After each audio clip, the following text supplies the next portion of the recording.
देख रहे मानव चेतना न्यूज। नागपुर के कलमना थाना क्षेत्र में प्रॉपर्टी और पेंशन विवाद ने एक युवक की जान ले ली। जन्मदिन की रात हुई मारपीट में घायल युवक की इलाज के दौरान ही मौत हो गई।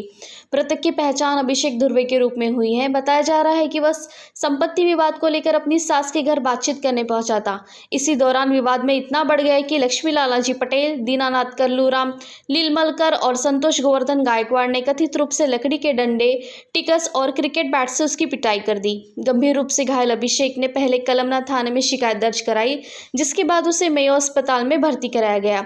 इलाज के दौरान 21 जुलाई की सुबह उसकी मौत हो गई। मृतक के भाई की शिकायत पर कलमना पुलिस ने तीनों आरोपियों के खिलाफ हत्या का मामला दर्ज कर जांच शुरू कर दी है। गुलशन नगर मध्ये एक परिवार राहतो, तुलसीबाई गायगवाल। तिला 2 मुली आणि 3 मुलं आहेत। हा परिवार एकत्र तिथे राहतो आणि तुलसीबाईच्या नावावर असलेलं घर आणि तुलसीबाईला मिळत असलेला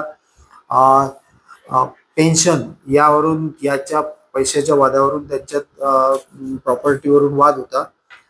काल दिनांक रोजी 20/7/26 रोजी रात्री 10:30-11 वाजता दरम्यान यातील मृतक अभिषेक धुर्वे हा संबंधित जमिनी व प्रॉपर्टीच्या वादासंबंधी बोलणी करण्यासाठी तुलसीबाईची मुलगी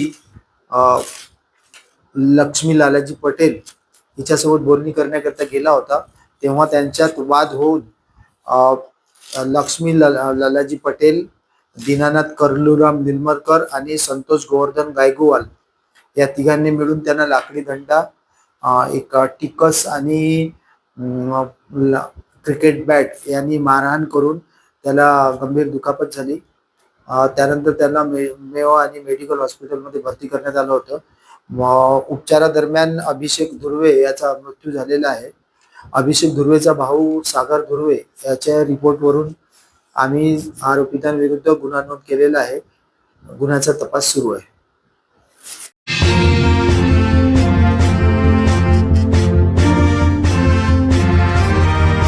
आप देख रहे मानव चेतना न्यूज।